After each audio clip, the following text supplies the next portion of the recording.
Donc la question qu'on nous pose, c'est une bonne question.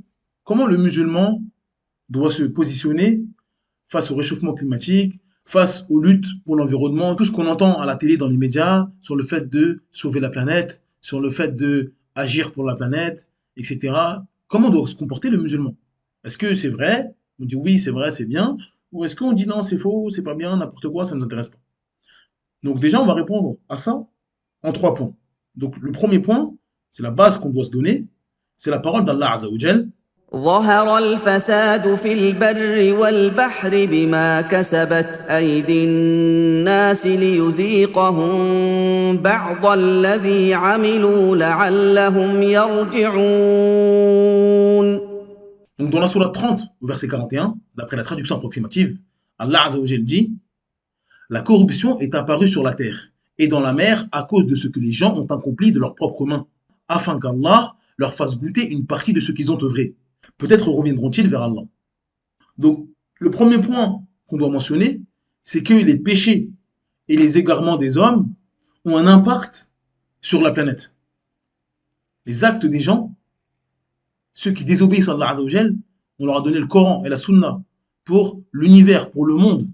Et plus les gens, plus les hommes vont s'éloigner de ça, de ces injonctions, plus ces égarements auront un impact sur la planète. Donc ça, c'est notre croyance. Et donc, nous, on dit que la simple application de l'islam suffit à la préservation de la terre et qu'on ne voit pas le façade, la corruption sur la terre. Appliquer l'islam, ça suffit. On n'a pas besoin d'une ONG, on n'a pas besoin de l'ONU, on n'a pas besoin de Greenpeace, on n'a pas besoin de tout ça. On a le Coran et la Sunna.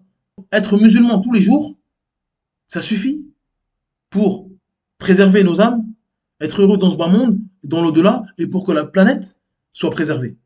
Ça va dans le sens de la parole du prophète sallam dans le hadith rapporté par Abu Darda, où le prophète sallam a dit: celui qui emprunte un chemin par lequel il recherche une science, Allah lui fait prendre par cela un chemin vers le paradis. Certes, les anges tendent leurs ailes par agrément pour celui qui recherche la science. Certes, tous ceux qui sont dans les cieux et la terre, même les poissons dans l'eau, demandent pardon pour le savant. Le mérite du savant par rapport à l'adorateur est comme le mérite de la lune par rapport aux autres étoiles. Et certes, les savants sont des héritiers des prophètes. Et les prophètes n'ont pas laissé comme héritage des dinars ou des dirhams, mais ils ont laissé comme héritage la science. Celui qui la prend aura certes pris la part complète. Donc, dans ce hadith, le prophète sallallahu alayhi wa sallam nous donne l'importance des savants. Et un savant, c'est celui qui a appris la religion d'Allah Azza wa Jal et la met en pratique. Donc, l'islam nous a appris à ne pas gaspiller. L'islam nous a appris à partager. L'islam nous a appris à ne pas trop manger, etc. Et donc, si on applique ça dans notre vie, alhamdoulilah, il n'y aura pas tous ces problèmes qu'on voit aujourd'hui. Et celui qui est savant, c'est-à-dire qu'il apprend sa religion, il la met en pratique dans sa vie, même les poissons invoquent pour lui. Vous pensez que les poissons, les saumons, quand il y a la surpêche, et qui sont pêchés, et qui sont dans des cages, dans l'eau, dans des filets, ils ne bougent pas. Vous pensez qu'ils invoquent pour ces gens-là qui font ça? Juste pour le profit? Vous pensez qu'ils invoquent pour ces gens-là? Non. Appliquer l'islam dans notre vie, bien sûr qu'on ne va pas avoir de façade sur la planète. On le voit le façade, parce que le façade, malheureusement, les koufars qui veulent nous faire parler de l'environnement, etc., ils voient le façade uniquement quand il y a du réchauffement climatique, quand il y a la fonte des glaces, etc. Ils disent oui, ça c'est à cause des gens qui font du surélevage, etc. Ils voient que l'apparence par rapport à la planète. Mais nous on dit le façade, certes, ça c'est un résultat. Mais le façade, à la base, le plus grand façade, c'est le shirk, c'est le koufr. Donc à partir du moment où vous avez le plus grand façade, bien sûr, qu'est-ce qui va découler là-dessus? Bah, vous allez manger l'usure, vous allez penser qu'à vos profits, vous allez manger du haram, vous allez gaspiller, vous allez tuer, vous allez faire plein de choses. Haram. Et tout ça, ça aura un impact sur la terre. Donc, c'est bien beau de dire sauver la planète, mais il faut se réformer d'abord. C'est ça la croyance qu'on a, nous. Donc ça, c'est le deuxième point. C'est-à-dire que l'application de l'islam dans nos vies, ça nous suffit. On n'a pas besoin d'ONG, je sais pas quoi. Et troisième point, c'est que la terre n'a pas besoin d'être sauvée. On n'a pas besoin de sauver la terre. C'est nous qui avons besoin d'être sauvés. La terre n'a pas besoin de nous. La terre, elle était là avant nous. La terre, elle a subi des déluges, le déluge de Nuh. Elle a subi des vents, elle a subi des tremblements de terre.